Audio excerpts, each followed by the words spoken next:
He went into the witness protection program and ratted on all his friends.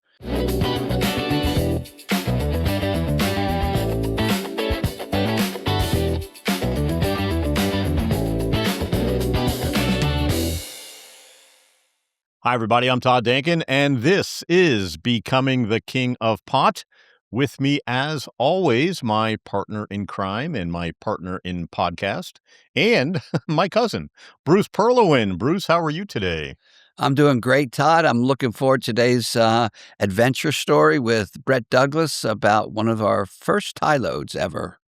Yeah, that's what's coming up. We are going to bring Brett Douglas, Captain Brett, back to the show to talk about, like Bruce said, exactly what happened in tie load number 3. And that just means they were getting the weed from Thailand. But before we get started, make sure you like, share, but most importantly, please subscribe.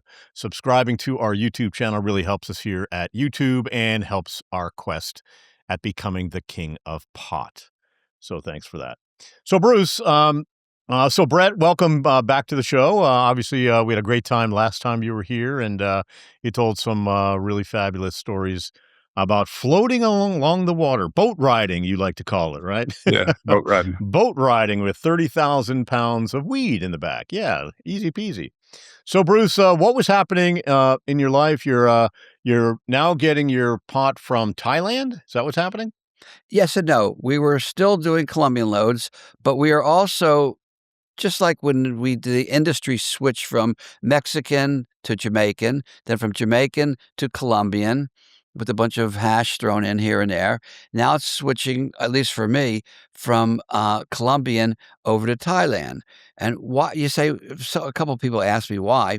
Well, why? Because, I was selling the pot off the boat for three and a quarter, and Thai went from 1,000 or 1,200 based on quality, or 1,500, or as high as 2,000 if you got really good Thai weed. All right, so that was the range. However, however you cut it, way more than in Colombian. Now the trip was way different. Yeah, way more. What garnered that higher price? The Thai weed was way better than Colombian. It was just better, more THC, more what? More THC, comparable to today's California homegrown or homegrown grown anywhere. Wow. Right. So let's call it 25% THC, maybe. Yeah, that's really high for back in the 80s. That's for sure. And just so for those of you who don't imbibe in cannabis, the average cannabis back in the 70s and 80s probably tested the THC limit at about 7 or 8%, right? And nowadays, that's just embarrassing, right? Because there are THC levels that go as high as 35, 36% that I've seen. And I know in California, and even some in Las Vegas as well, there's some 40s, but I don't believe anything over 40%. Anyway, so sorry about that. So the weed was better because back then, even the Thai folks were making high level THC weed, huh? Yeah, and that was known. And also the other thing is we could sell a load of Colombian in 2 weeks, 3 at the maximum. Thai, maybe 1 week. Cash just came out of the safes. They came out of the walls because everybody wanted the Thai weed. It was just very desirable. So let me give you a little background. Brett, for those that have followed this podcast, did the first trip that we ever did in California to our dock. It was actually an offload similar to this one. And he went out on the Annie Gray and brought a load in to the dock. And then he went down on a trip that I sent him down to Colombia on the Mary Colette, I believe. And that boat went all the way down, all the way back, and right off the coast of San Francisco, 30 miles offshore, it breaks down. Now, breakdown, they turn the engine off. They replace the filters. The people who put the filters on that boat, which was not Brett or Surfer Bob, who was on it that trip, it just came with the boat, was the wrong filters. So now they're dead in the water. The engine will not start. So we send Paul Hill out. Paul had been working for me. He stages boats. He would help me buy boats. And the middle of the night, we fly down with Paul to Moss Landing, buy a boat called the Falcon. I had $250,000 cash that we paid for it. Paul goes out, rescues Brett, and brings him underneath the Golden Gate Bridge. So obviously, Paul and Brett are really good friends. He saved him. Yeah. So Right. Yeah, for sure. and both these guys are just awesome. Brett was like the best California seaman that I had. Paul was one of the best all-around guys I had, similar to Cecil, who brought Paul into our group. And he's gonna now explain the this was the 3rd tie load, so let me sum up the tie loads. So we're transitioning to tie, it's better pot quality, make more money, even though the trip is a bit longer and a bit unfamiliar. Columbia was very familiar with me for me because of Florida, growing up with Columbia, and then just transitioning to the West Coast. So the first tie load was an offload, which Kelly talked about a couple episodes ago, like 3 episodes ago, he explained that. And then the second one, Cecil did up in, he'll describe that up in Seattle. Well, the SeaTac, Seattle, Tacoma. The dock was actually in Tacoma. And now the third one is, Brett will tell you, I'm not even going to tell you where it offloaded. At this point, the pier, we didn't know if it was getting hot or not. It definitely was getting hot. So we were using alternative offload spots. The first tide load was at the dock. The second one was up in Tacoma. The third one was in Bodega Bay. And Outline by getting hot, you mean the cops were watching. Yeah, they were literally watching. Yeah. But it's hard to catch you red-handed. You gotta know exactly when the load's coming in, and then get you in 1 hour. You have 1 hour window to catch us, and they couldn't. So, but, Right, we because that did was way before conspiracy charges and conspiracy laws, right? No, the conspiracy laws were on. We didn't know that. We thought they had to catch us, and they did try Oh, and catch gotcha. us a couple times. They Right. had the dock under surveillance. But you just had to know the exact day, the exact time, or you're just wasting your time. So they finally gave up on that and did the infiltration technique, which was successful. And we will have Buddy on from the DEA that did infiltrate the organization. But meanwhile, let's get back to the third tie load. All of the stuff I just talked about, the rescue with Paul Hill, the first load, all outlined and featured in Brett Douglas's book, The Golden Gate Smuggling Company. And any of those people who have not read this, it's great reading. It's very exciting, very adventurous, including the tie load. So with that, I'm going to stop talking and ask Brett Right. how he's got involved in doing the tie load. Well, I didn't go to Thailand. Uh, but no, all the guys, we had fishing boats and we kept working. We kept fishing for salmon, for tuna. You got a lot of extra money, but it's not like you could spend it, and Right, besides, right, boats right. tend to suck up money, you know. So you just Yeah, keep aren't working. they aren't they a hole in the water that you just pour your money into? Yeah, definitely. Yeah. Yeah. So anyway, I had just finished. Okay, so I usually kept my boat in Avila Beach, which is down by Morro Bay, which is a couple hundred miles south of San Francisco. But for the salmon season, I had been keeping it on Pier 36 in San Francisco because I had met another guy who had an indoor growing operation, and he wanted to do a big load. And, he kept messing around. He introduced me to a few of his friends. It didn't pan out, but my boat was still there. So at the end of salmon season, I'm getting ready to leave, go back to Avila Beach. And we were staying right by this famous place on the pier back when it was the Barbary Coast, Red's Java House. So, I walk up the street to Red's Java House, which is like a coffee shop, cafe, hangout for, old timers. And I made a couple of phone calls, mostly just to say goodbye, see you later. And the last one was to Paul Hill. I said, "Hey, Paul, it's Brett. I'm getting ready to leave. If you got anything going, don't forget me. Give me a call." And he goes, "Where are you?" And I go, "I'm at Red's Java House." He goes, "Yeah, I got something for you. I'll be there in 15 minutes. Oh, wow. So I said, "Okay." So I sat down, another cup of coffee. Paul Timing comes is in everything, first thing he right? says was, "Hey," he goes, he didn't mess around. He goes, "Hey," he goes, "you want to do a tie offload?" I go, "Sure." I go, "When?" He goes, "Now." And it was, they had it set up with another fishing boat, another guy who was a rookie. And right at the very end, he was married, and his wife said, "Hey, I'm not going along with Women. this. Everything we own is tied up in our boat. If you go out and risk our livelihood and our whole life," she goes, "I'm getting divorced. I'm leaving you." So he backs out basically at the last minute. Hold on. Women. Are Yeah, you saying he Women. chickened out? yeah. Well, he didn't really chicken out, but it was like I say, he had internal strife with his wife. And it was like between him and his wife said, "Hey, if you do a dope deal, a dope load, I'm going to leave you." And the reason I Well, mentioned he had his chicken, perfect out, right? Isn't that just your perfect out of your marriage? But man, unless you don't want to make a whole shitload of money, because he wanted the money, and because fishing's tough work. You don't Yeah. get rich by fishing. You can make a living, but and I'll well, interject anyway, the thing yeah, about Paul, sure. the So story we about the talked it chicken. over, The and story it about was the funny. chickening out was because on Brett's first load for us, he was going with the Hells Angels. It was the Hells Angels boat, and the Hells Angels was supposed to be the captain and Brett was the crew, and the Hells Angels chickened out. He went to Oh, Brett, right, said, I "Brett, remember. I can't Yeah. go to jail." And he goes, "Wait a minute, the boat's we did all this planning. We've been planning this for 6 months, and now you're not going."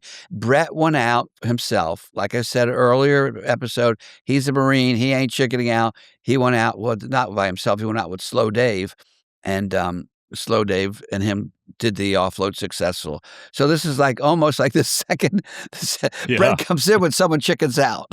It was very Right. similar, and the time frame was very similar also, because it was like right now. Hey, you Right. need to be ready to go in a couple of days. So, okay, my boat's not big enough, but I had a good friend. We had been fishing with him for the last couple of years.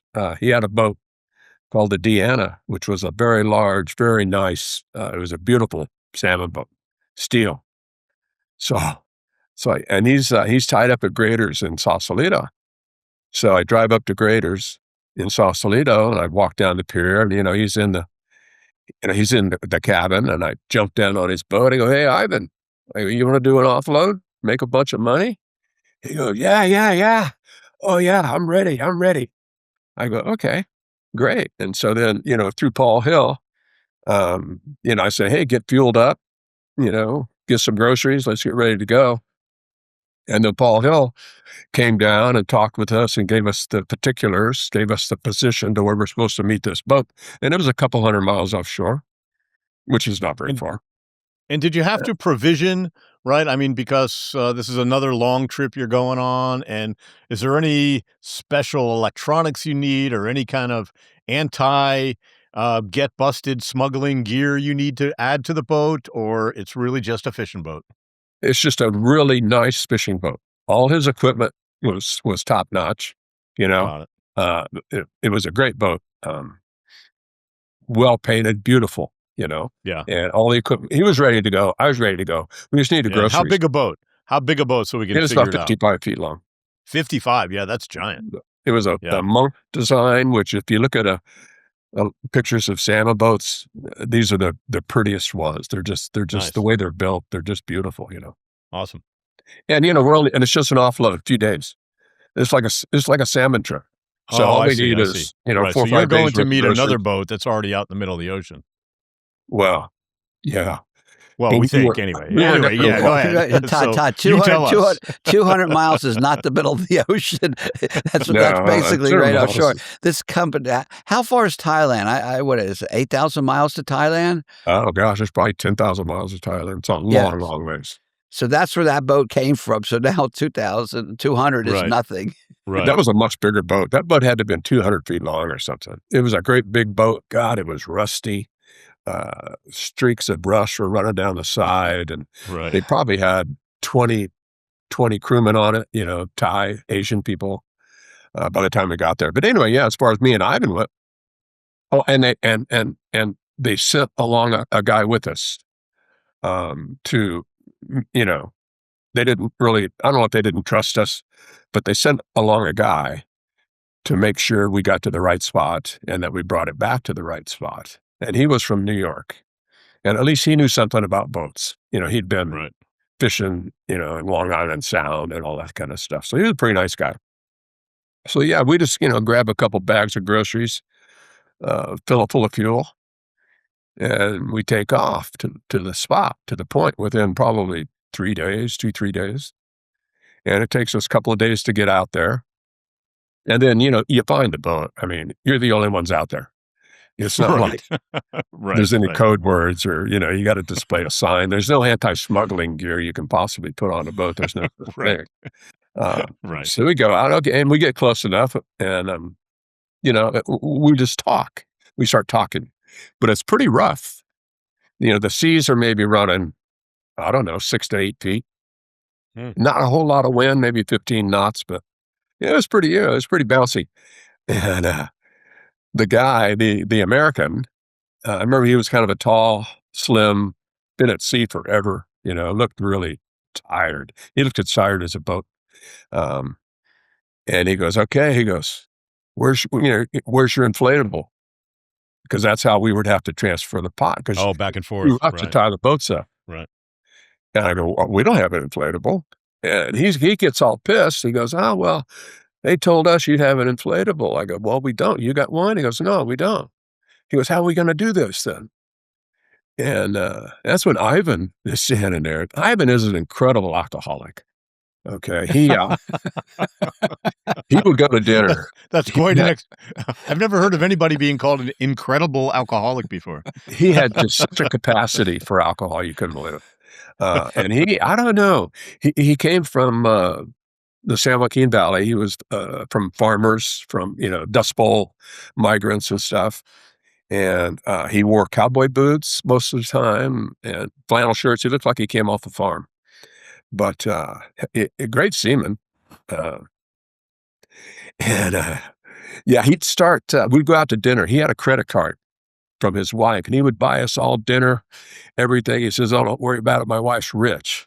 And apparently she came from a wealthy farming family. But anyway, he would start dinner with 3 double martinis on the rocks. Nice. And that was just his appetizer. Oh, my God. And he would drink. That is an incredible alcoholic. And he still functioned, He could still do his thing, move around, run a boat. Yeah. I remember one time we were fishing, we fished together salmon, and he was out of booze. And he radios over, he goes, hey, you guys got any alcohol? And I didn't drink much alcohol when we were offshore, and Harley didn't either. But yeah, we had a couple bottles of whiskey. So we put them in a white trash bag and sealed it up so it would float. And he came right behind us. We dropped it off the side, and he came right up and grabbed it up with a salmon net. Yeah. So that he would, or otherwise he was going to the beach. He was going to end his trip because he was out of booze. But so anyway, we go out there, and the boats are really close, bouncing around. And Ivan says, hey, don't worry. He goes, I'll back up. He goes, and you guys can just throw it on board. Because this load was in cardboard boxes, like maybe 2 feet cube, like 25 pounds each. Mm-hmm. So we would back up close enough, and these guys would stand there, 4 or 5 of them, and they just start throwing these boxes of pot onto our boat. Okay. In the 6 to 8 foot seas as you're bouncing all over the place. Yeah. And we got pretty close sometimes. We had to get close. And a couple of times the boats came together. Bam, bam, bam. And they're a big steel boat. Yeah. And Ivan's boat, the Deanna, it's a steel boat. So we weren't we weren't going to sink or nothing. We weren't going to destroy each other. But boy, he's beating the shit out of his boat. Yeah. But fine. And it wasn't that efficient. We'd get maybe, I don't know, 6, 8 boxes every time we come together. Then we had to drift apart. Then we'd come back together. And did you lose any? Did anything go into the drink? One did. Yeah. One went in the drink, and that tall American guy on the big boat from Thailand, like I say, he was wound a little tight. It'd been a long, tough trip for him. And boom, one goes in the water. And he said something like, hey, God damn it. He goes, that's $25,000 floating away. And I said, hey, look, I go, oh, it's okay. We'll go get it. We'll get it. And we did. It was floating. So we kind of maneuvered around a little bit and then snagged it up with the salmon net. And, we got it on board. It didn't hurt anything. So he kind of calmed down a little bit. But it took all night. It took probably 6, 7, 8 hours to transfer the whole load. Wow, let's talk about that. So for 6 to 8 hours, you're in the middle of the ocean in 6 to 8 foot seas, throwing 25-pound boxes across back and forth. Just what is that like? Is it just another day at the office? Or are you thinking to yourself, what the hell are we doing here? Hour 3 into the thing. You know what I mean?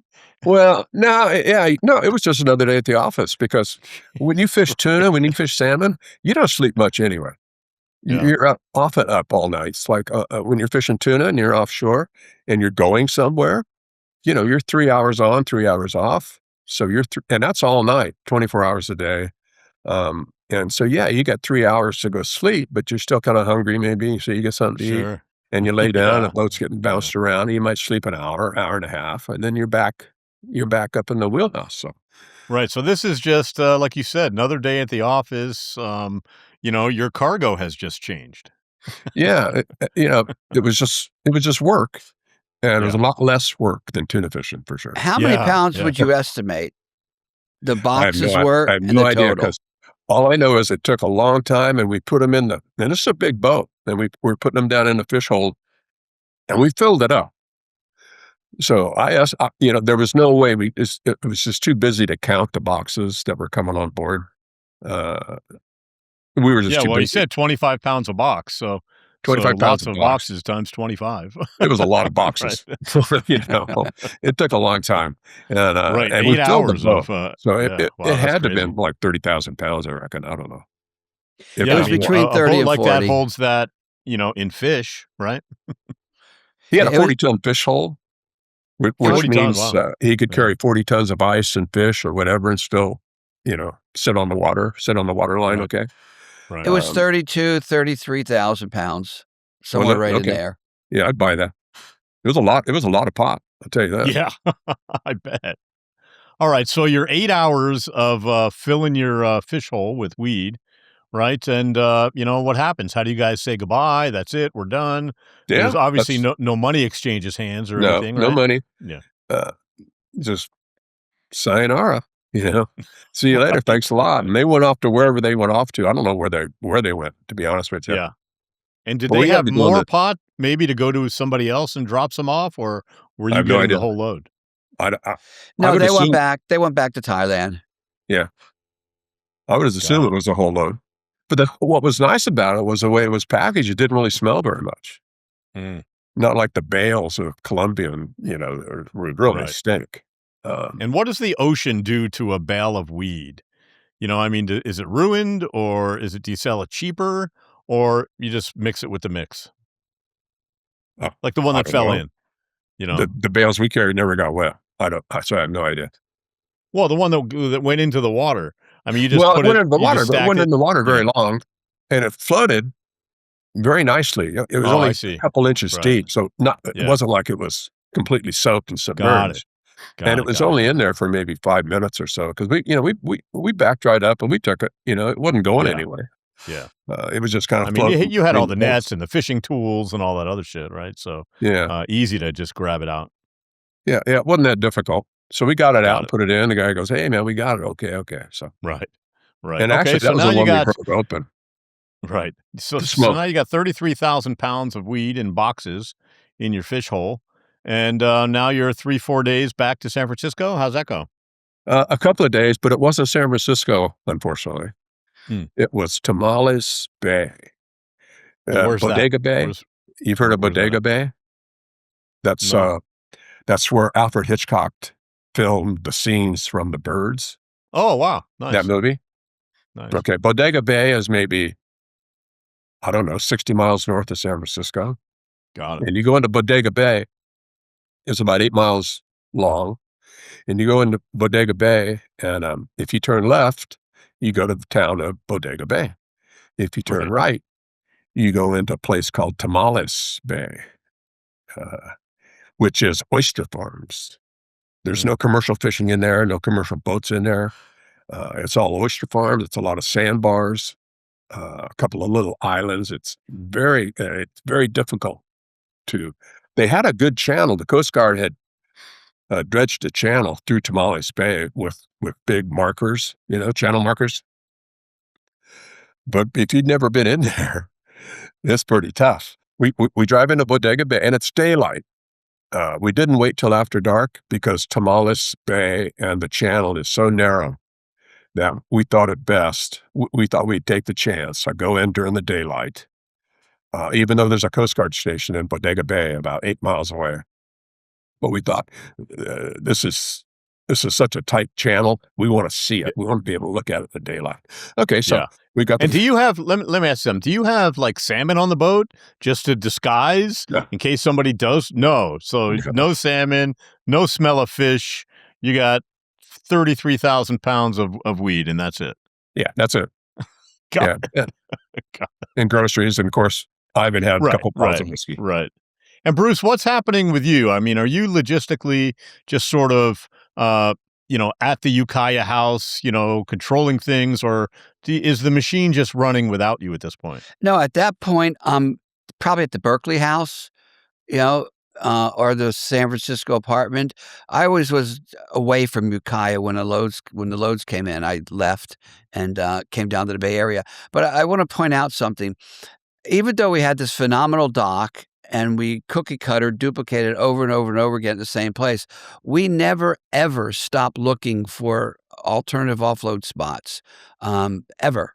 The whole time, just like I had a team doing nothing but going out. That was Arthur and Don going out getting fake ID. That's what they did 24/7, not 24/7, 20, 40 hours a week.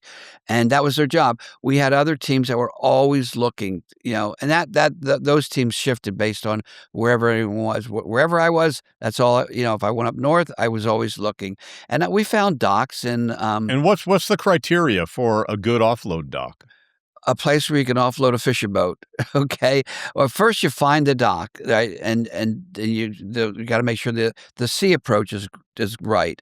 And most sea approaches is right for docks, but in this case, it was a little bit hairy, right? But it was the best we could have, And then we had the other one is you go by land and you check out, is there a Coast Guard station or a police station right next door?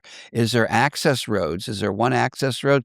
The perfect dock is one access road in and out and a dock with deep water. Then you got to check on the tides. What's a high tide, low tide? How's it going to, what's the biggest boat you can bring in there? And stuff like that.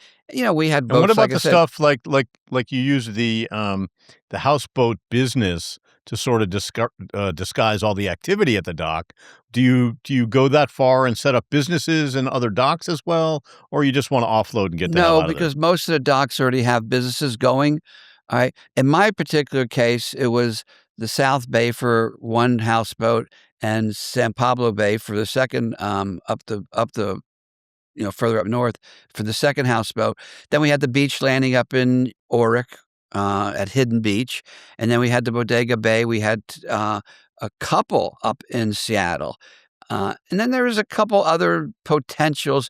We never stopped looking to buy, rent, or make a deal with somebody for an offload spot. Because you never know when things can break loose, like in Florida. You could be offloading 3, 4 boats at a time. And we never did that there, but that was a possibility. So I always wanted as many offload spots as possible. All right. This was not perfect, but it was damn perfect. So, maybe a 8 on a 1 to 10 scale. And do you still move in like the trucks to block the view and you do all that stuff the same? Similar. It's all similar. The main thing is you want to look normal. And remember, like last time I said, when we had the 2 boat trucks there, this one would leave with a load, but it would be back before sunlight. So anyone that was working on the dock, which was a whole crew building houseboats and maybe some other people at the marina at the beginning of the pier, they would say, oh, nothing moved. It's always been the same. So it always got back there. So all these spots had their own operations, just like Oric had the guys in the trucks going to the beach getting driftwood. That was a normal part of it. This was a normal fishing operation. I forget which operation it was, and I forget the Tacoma, what they did there. But they were, you have a dock, you have something that you're actually doing there. So, all right, back to Brett. So Brett is on his way back, right? He's ready to unload, and you, Bruce, you're just letting the machine operate, or Craig is just handling things, or just what's happening on your end, and then we'll hear the rest of the No, in this offload. particular case, my partner was doing the offload. His team did the offload. So I don't think Mark the Shark was on this one. He was up in Seattle. Um, no, but my partner's had his whole team there. He had kept his entire team together from Vietnam when he came back after Vietnam War, and they were a smuggling group, just like I was a smuggling group, and the guys from the Nice. Everglades in the early episode 1 and 0 and 1 were a smuggling group, and the guys up in the Oric were a smuggling group, if they ever got to smuggle there, but they did one there before me. So they handled most of that. I was just a partner. Got it.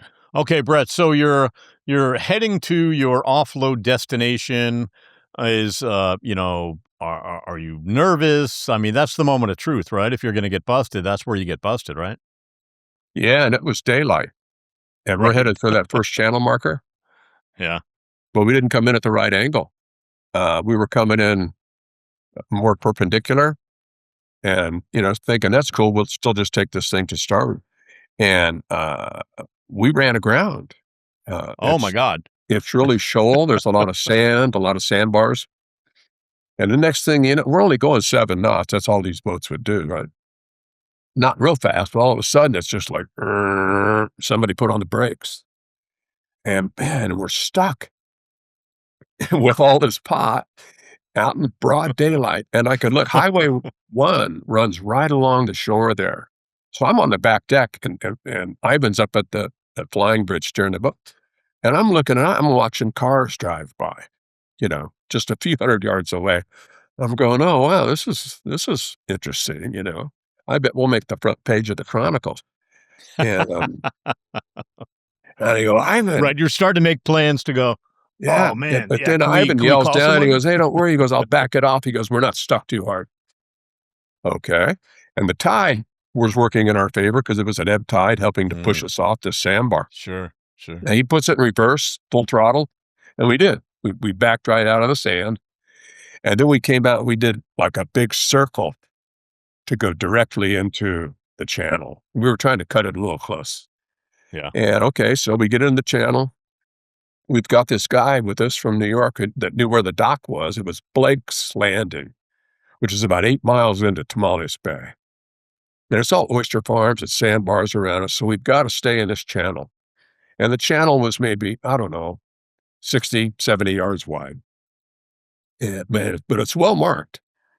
And we got to go around a couple of islands, and we make it, and it gets dark by the time we get to the dock because we're going so slow. Took us a couple hours once we first entered the bay. And we get to this dock, and it's not a pier that extends out into the water. It's just a dock, like behind a building or two, Oh. or like you'd see in Florida or, Yeah. the Ozarks of Missouri or something. Okay, so no problem. We put boom, boom, boom. We tie up to the dock. And you got a 55-foot And, boat. That's no joke. And by then it's foggy too, dark and foggy. And you see, as soon as we tied up, you see like about 8 or 10 guys just kind of come out of the fog towards the dock. And it's like it's like an Alfred Hitchcock movie or something, or Yeah. some kind of freaky show. And these guys just come out, just kind of appear. And I go, hey, hi, how's it going? And not a one of them said a word, not a single word.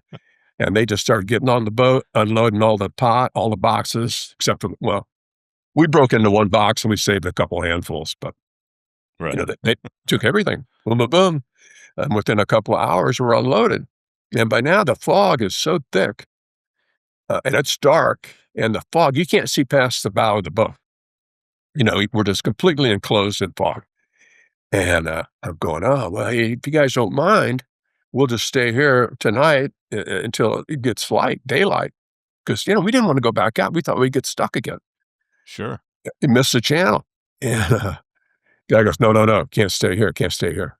it looked too weird. A boat like this, far back in Tamales Bay, you guys got no business here. You gotta leave. You gotta leave. And I'd go, well, what do you think it's gonna look like to have a fishing boat like this stuck in the mud out there about, about half a mile from here? Guy goes, I don't care. He goes, you gotta go out. You gotta leave. Okay. So we've got this, Ivan's got a very good radar, Furuno radar, and it's perfect. And so we can see the channel markers on the radar very distinctly. So we can find the channel. So we start to drive away, and I'm over at the chart table telling Ivan, okay, the magnetic course to leave and to stay in the channel. I say, okay, go to 270, go to 280, go to whatever. And then Ivan, he's looking at the radar, and he goes, I can't see shit.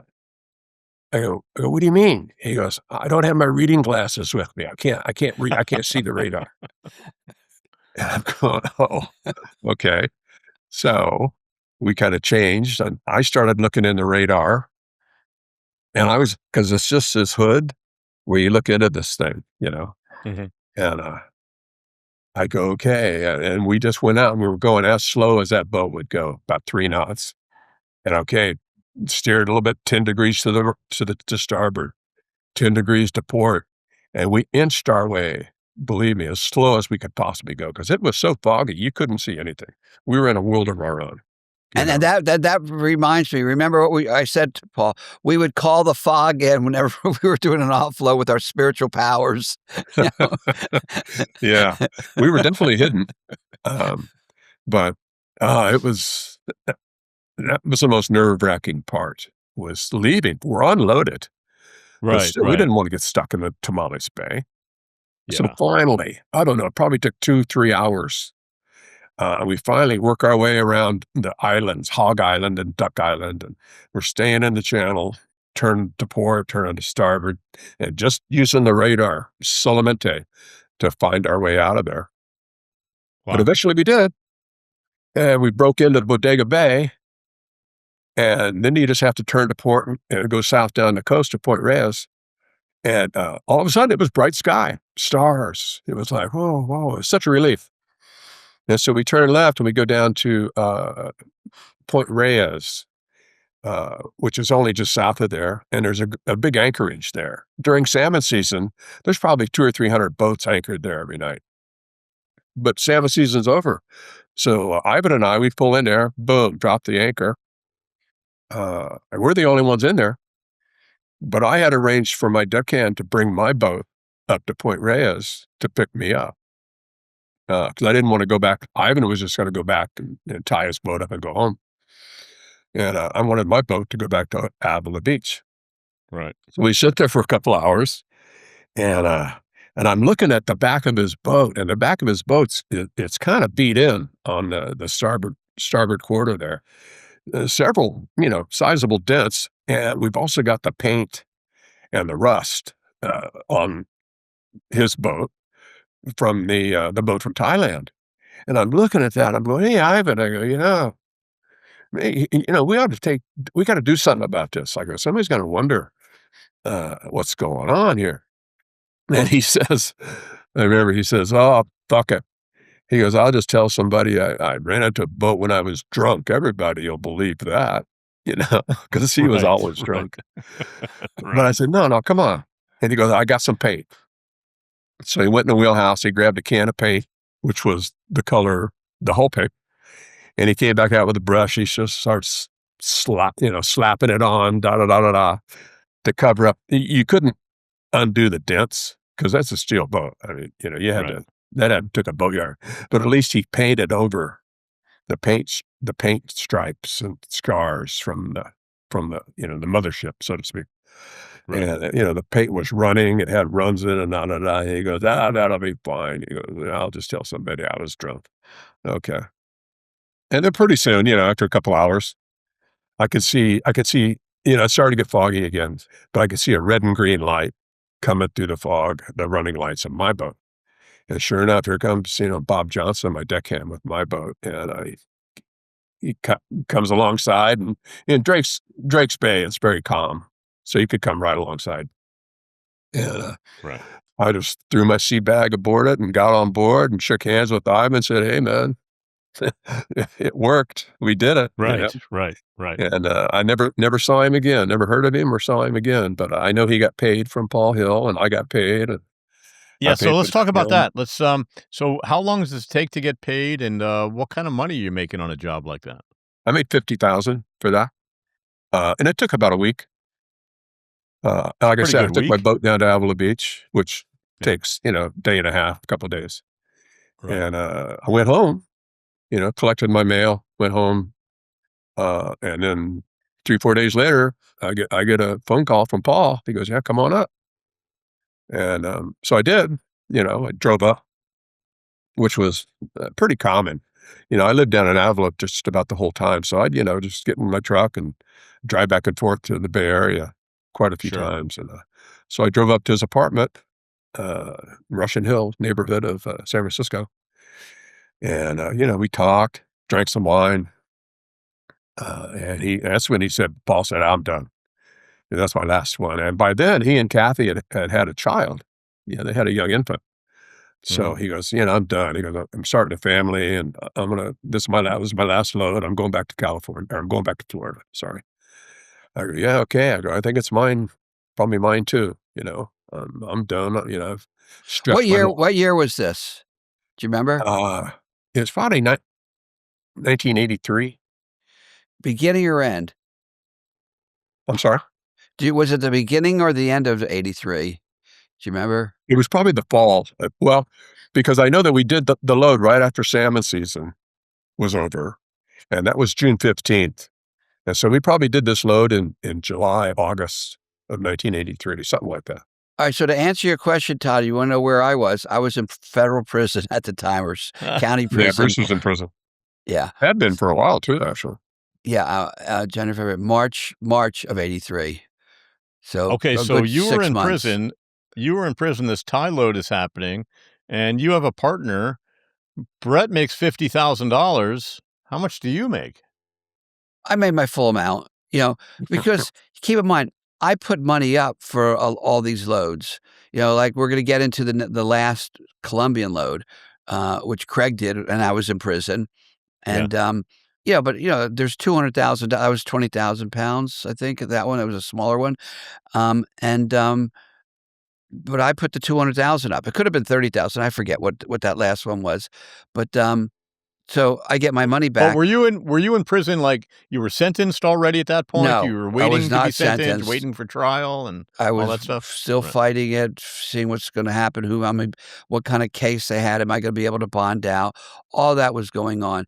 So things kept on going for 83, 84, 85, 86, for actually 4 more years, you know? Right. And I would coordinate as much as I could, but, these guys were all incredibly competent, sophisticated operators by this time.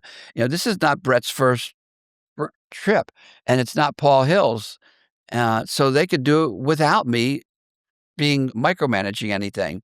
Right. Um, Right. you know, I mean, you're now on the other side just making the deal with wherever it's coming from.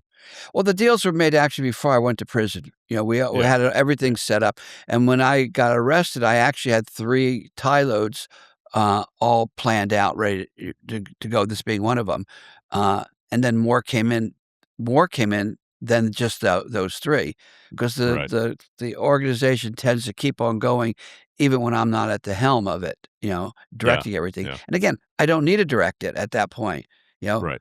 Right. but I have a question for Brent.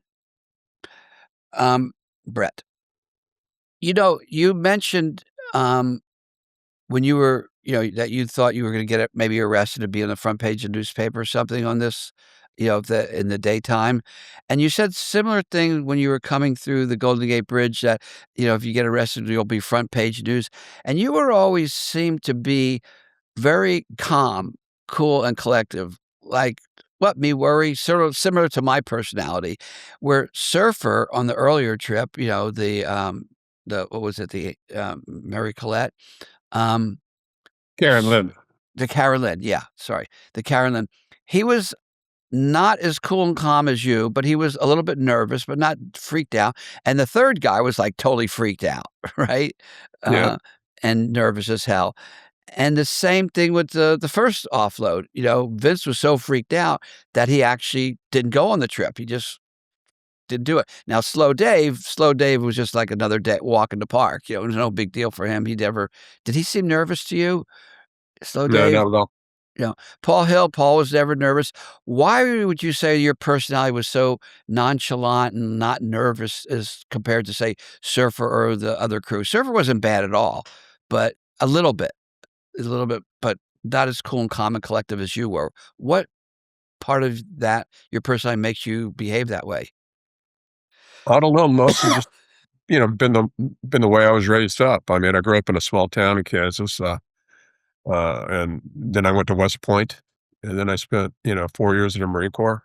And, all those experiences that you go through, and I can't, enumerate them now, but you go through a lot of, training and a lot of, things. Aircraft don't perform the way they should. Helicopters bounce around, you know, you just learn to I don't know, learn, you just the experience, because there was nothing you could do. Coming in on the Carolina, being towed into San Francisco, we're going 3 knots, that's walking. You can walk faster than that, and there's nothing I could do, so why worry about it, and Right. I'm just looking up Right. at the city and, and thinking, at worst, we're gonna be on the front page of the Chronicle, at best, everything's gonna go great, and it all went great, Right. but, Right. I don't know, it just never it was just marijuana, you know?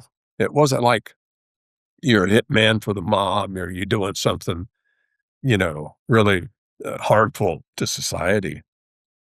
It's just pop, you know? And to elaborate on "it's just marijuana" comment, it's just marijuana and it's California. I got more time than my entire organization put together. How much, they got some guys got 6 months probation, 18 months probation. What was your sentence? 5 years.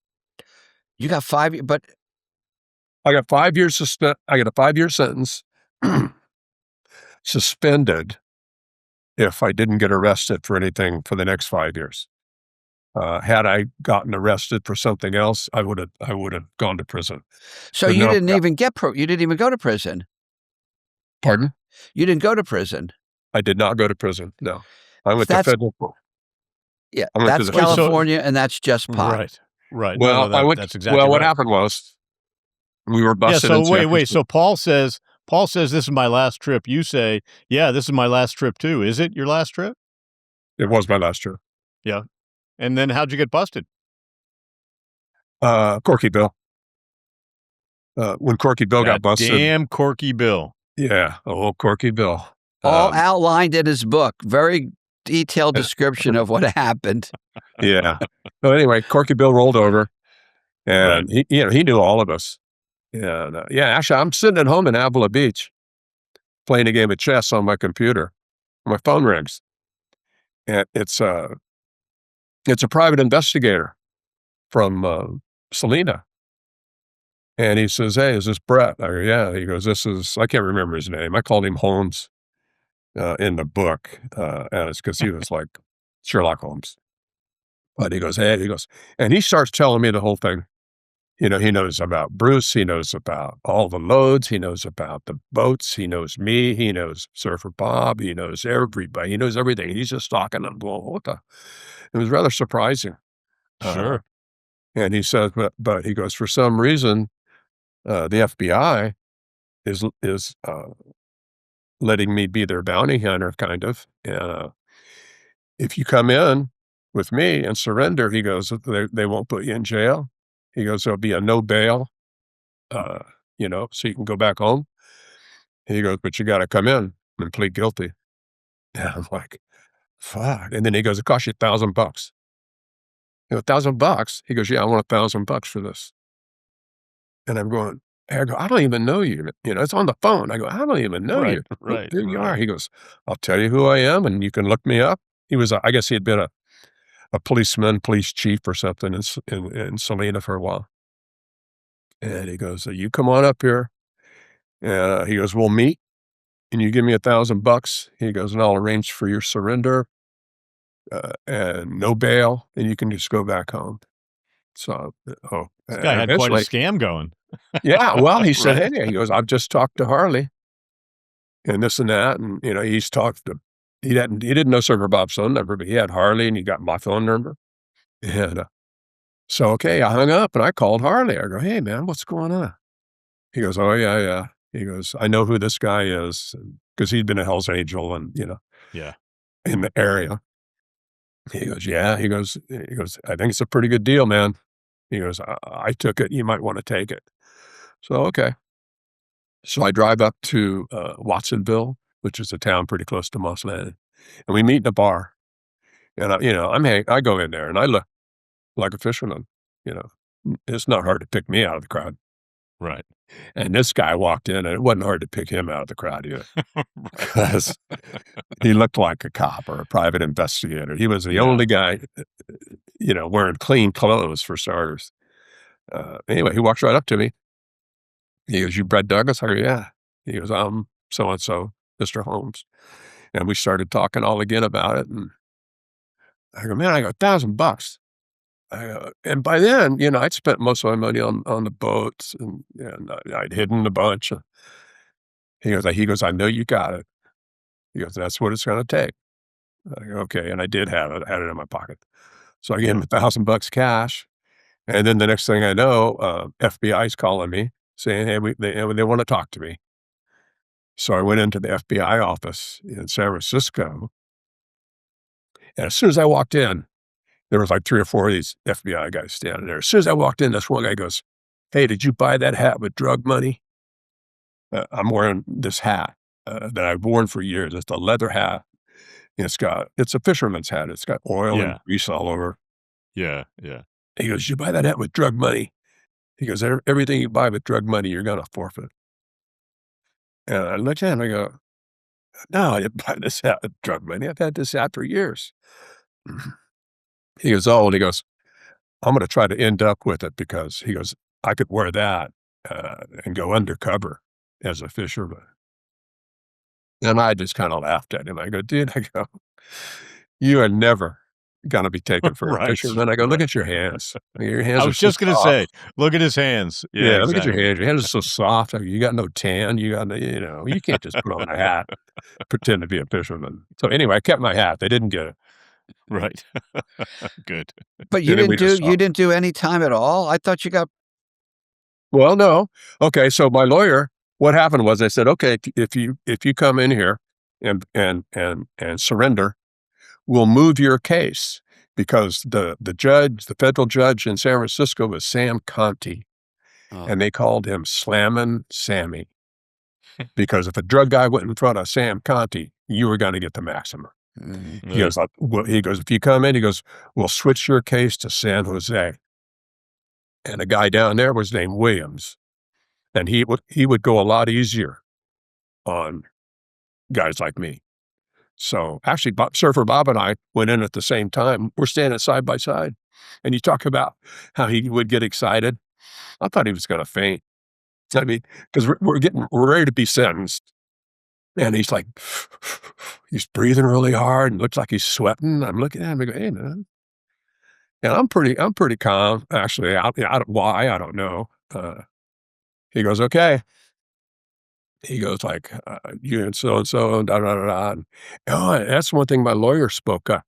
He goes, "You guys," he goes, "You do all this, drug smuggling, you run all this," and he goes, "then you think you can come in here and just plead guilty and, you know, you do all this until you get caught, then you think you can just plead guilty and get away with it." And then my lawyer speaks up. He goes, "No, sir." He goes, "Wait a minute."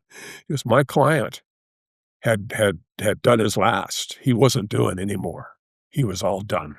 It's not like this ended his career." And I think if my lawyer hadn't spoken up at that moment, I might have gone straight to prison. But anyway, the judge looks at him and kinda looks at his papers, and he says, "Okay." And he hit Bob first. He goes, "I sentence you to 3 years, with 500 hours of community service." He goes, "I'll suspend your sentence in lieu of probation, but if you do anything wrong, next couple of years, he goes, you're going to prison. Okay.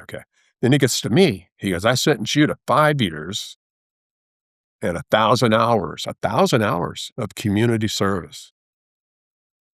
And then, okay, I wasn't so calm anymore. I'm thinking, Right, you were like, "Wait, can I go to prison instead of this community service thing?" yeah, well, I go, wow. I mean, I didn't say anything. I'm just going, oh, 5 years. That's a long time. And then he goes, I will suspend your sentence also for 5 years of probation.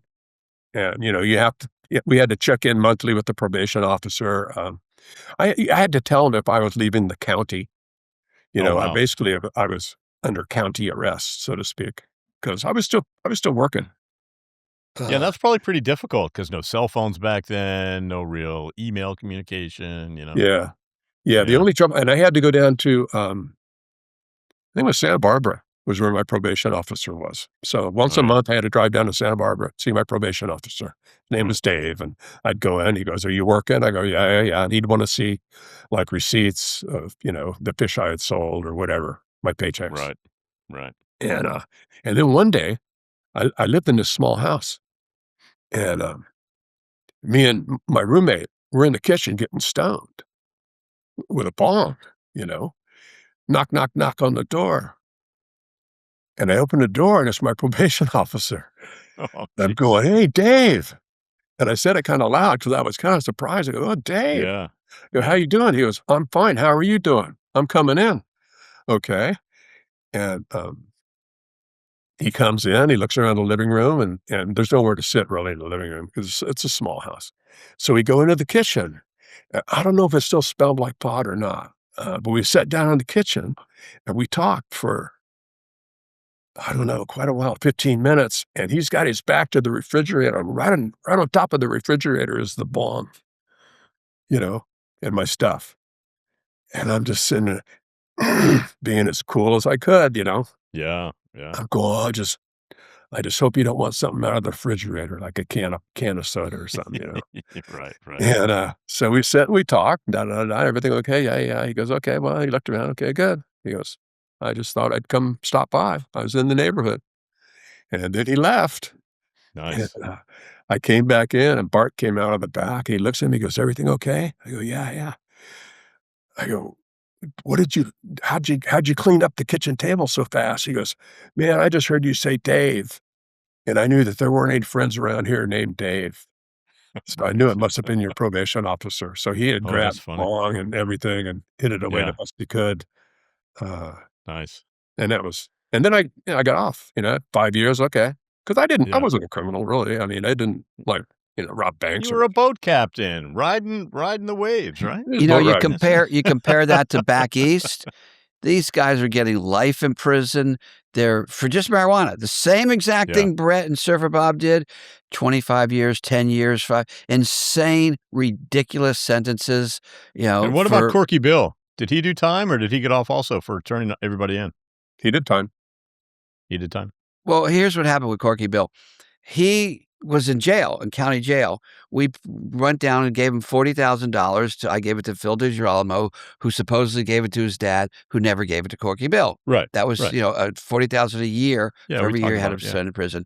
Then, since he never got it, we sent it again. But this time I bypassed Phil, gave it directly to his father, never suspecting that the father would steal from the son, which he apparently did. Yeah. And so Corky Bill got all mad because he didn't get any of the money. It didn't, I don't know. His father said they never gave it to us. And meanwhile, he's got 80 grand of his son's money. And so his sentence was going to be something. I'm just going to throw out something like 18 months in prison. He had already done 6 months. So he had 1 year left. On 1 year, you do 2/3 because it was old law. So he had 9 months. So rather than spend 9 months in jail and negotiate for the third 40,000 given directly to him, he went into the witness protection program and ratted on all his friends. So that's what happened to Corky Bill. He did about, 9 months, I think. Is that correct, Brett? You remember? Yeah, it's about the way it went, yeah. Yeah. Yeah, All right, he last question, Brett. Any regrets on all of this stuff? Any regrets? Oh, no. No, not at all. It was great adventure. Yeah. I ended up, well, they took my boat, but, they only took so much of it And after I sold my boat, I still had enough for a down payment on a little house in San Luis Obispo. Oh, nice. So that's what I did. I sold my boat, had a down payment, bought a $112,000 house in San Luis Obispo, Nice. which, California real estate does quite well. Yeah. So that kind of got me into the house owning business, so to speak. So Right, sure. it came out positive, I think. And Yeah. I did my 1,000 hours in the library, Oh, nice. which was really nice too. Yeah, air conditioned. Anytime you're not on the side of the highway picking up garbage, right? Yeah, I didn't have to It's, pick up trash that needed that you had to go. You work for the boys club, or you work for, Yeah. Boy Scouts or Right, something. right. And I said, what about the library? Guy goes, yeah. He goes, you want to volunteer in the library? He goes, that'd be fine. So I went into the library. And I'm interviewed by the head librarian, who's this nice lady, maybe 30 years old or something. So we're talking. She goes, yeah. She goes, you're working off time. And most of the guys that came and worked off time had been like DUIs, Mhm. something like that. Mhm. I go, no. I go. She goes, what happened? Well, I need to know what was your conviction? I go, oh, it's for smuggling marijuana. And she goes, oh, marijuana? And gee, that's not bad. How many Yeah. hours? Oh, right this way. Hey. Right. Yeah. She goes, how many hours you got? I go, 1,000. And she just goes, 1,000? Wow. That must have been a lot of pot. I just kind of went, yeah. It was a lot of pot. Right. And She's so I like, did. do you have any now? Right? No, Well, she was just as an aside, in 2024, the more people in America smoke pot than drink alcohol. oh, Yeah. So a definite plus. and we, as the founding fathers of marijuana, which Brett is one of, and all the old smugglers were the ones that's, when you really analyze it, look back, we spread millions of pounds of marijuana to the American population and made it what it is today. Because without, if you take away all those smugglers, us being part of that group, there would be no marijuana smoking anywhere in America. Well done, gentlemen. Well done. Well done. Well done. So a shout out to all the founding fathers of marijuana, the OGs, Yes. the smugglers Yes. of yesteryear. Yeah. All right. Well, thanks for that, Brett. Always fun hearing your smuggling stories. Thanks for joining us back here. Bruce, as always a pleasure. Always fun hearing the old days and how the money was flowing and the weed was flowing into the United States from wherever, quite honestly, right now that it's from the middle of the ocean, from parts unknown. And I'm Todd Dankin. This is Becoming the King of Pot. Thanks again for watching. We'll see you next time.